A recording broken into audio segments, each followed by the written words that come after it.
Galactic Council thought they could bully us, not knowing we were the beginning. The Galactic Council's chamber was a place of legend. Every empire, alliance, and coalition of the Orion Spur eventually found themselves kneeling before its dais. Marble steps gleamed beneath shifting starlight panels, while statues of long-dead conquerors lined the hall. And in the very center, raised high above the rest, sat the council itself, a circle of 22 representatives from the galaxy's most powerful civilizations. On that day, however, the chamber wasn't filled with the usual pomp and deference. Instead, a murmur ran through the hall like the buzzing of restless insects. The cause of their agitation? Humanity. Earth had only recently been invited into the interstellar community.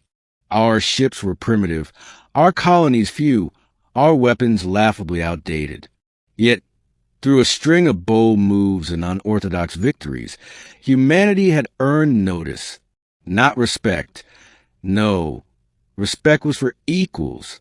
The Council had never intended to grant us that. To them, we were a noisy upstart species, barely removed from our homeworld, brash enough to upset the balance of power. And so, they summoned us, demanding compliance with their rules, their taxes, and their military restrictions.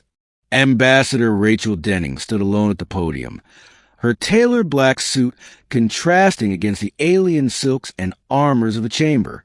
She was small by comparison to many of the towering species surrounding her, but her eyes were sharp, steel blue, unyielding. A voice boomed from the council circle. It came from High Speaker Vurak of the Yithri Dominion, his massive quadrupedal form draped in shimmering gold scales. Humanity will dismantle its fleet beyond Sol. You will pay tribute for the Council's protection. You will submit as all young species do. Rachel clasped her hands behind her back, her posture steady.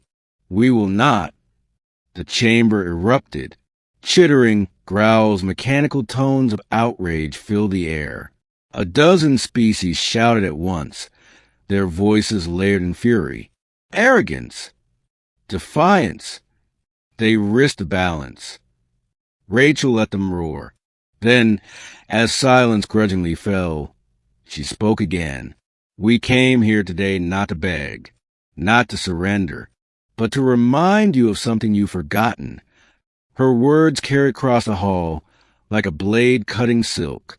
You thought you could bully us, not knowing we were the... She paused, a faint, almost dangerous smile curving her lips. The predators you built your legends about. The council laughed then, dismissive, but in the shadows of the chamber, a ripple of unease began, because deep down, some of them already suspected. The council's bullying wasn't new. Countless civilizations had risen, discovered faster than light travel, and then been dragged into the order imposed by the powerful core empires. The cycle repeated endlessly.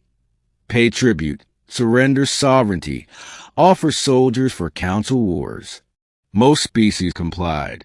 The alternative was annihilation. But humanity had never been like most species. From the earliest days of spaceflight, humans had adapted to hostile environments.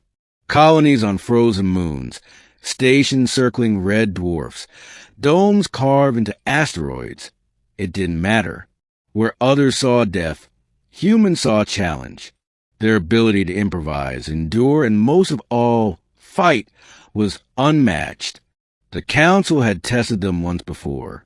A century ago, a minor council fleet had been dispatched to discipline humanity for refusing to abandon Mars' terraforming projects. The fleet never returned. Rumors whispered that the humans had used guerrilla tactics no other species could stomach. Ambushes in asteroid fields, sabotage runs, kamikaze pilots willing to give everything. Other species couldn't imagine such methods. Humans thrived on them. And now, as Rachel stood before the council, the hidden history of that conflict weighed heavily in the minds of those who remembered. High-speaker Vurak's voice thundered again. You boast of predators, human. Your ships are few. Your armies scattered against the Council's fleets. You are nothing. Rachel raised her hand, and the lights dimmed. A hollow screen appeared behind her, flickering with images. Not human ships, not at first. Instead, it was alien fleets. Fragments of recorded battles across decades. The karate warlords, wiped out after cornering humans on a mining world. The Drain Syndicate, dismantled when they tried enslaving a human colony. The Zalari, whose swarm ships had been driven into suns by human pilots, with nothing left to lose. The screen filled with faces next. Humans in ragged armor, pilots with hollow eyes, Marines crouched in trenches of alien soil. Their expressions were not despairing. They were determined. You mistake our numbers for weakness, Rachel said. You mistake our lack of grandeur for insignificance. But every war we've ever fought, we've fought to the last breath. Because unlike you, counselors we cannot afford to lose. Another representative leaned forward, a gelatinous entity from the Solari conglomerate, its voice wet and gurgling. Humans court extinction. Is that your strength? Foolishness. Rachel met its gaze. No, our strength is that extinction doesn't frighten us. We've stared at it since the moment we looked at the stars. Every human alive today descends from survivors, of famine, of plague, of endless wars. Do you understand? You aren't dealing with diplomats. You're dealing with the descendants of those too stubborn to die. The chamber stirred again, unease thickening. Then came the final blow. Rachel signaled, and the hollow changed. This time, it wasn't battles of the past, but the present. Hidden fleets uncloaking beyond Pluto. Stations in the Kuiper Belt armed with experimental rail cannons. Human stealth ships positioned in Council space itself. Data streamed live as proof. The Council gasped collectively. You thought us weak, Rachel said softly. But we learned long ago that to survive in a galaxy of giants, one must become the monster in the dark. You wanted tribute. Instead, we offer you truth. Bully us, and we will not break. We will hunt. We will endure. And we will win. Silence followed. For the first time in centuries, the Council found themselves uncertain. Ending. The standoff stretched for days. Some Council members demanded immediate war, confident their armadas would crush humanity.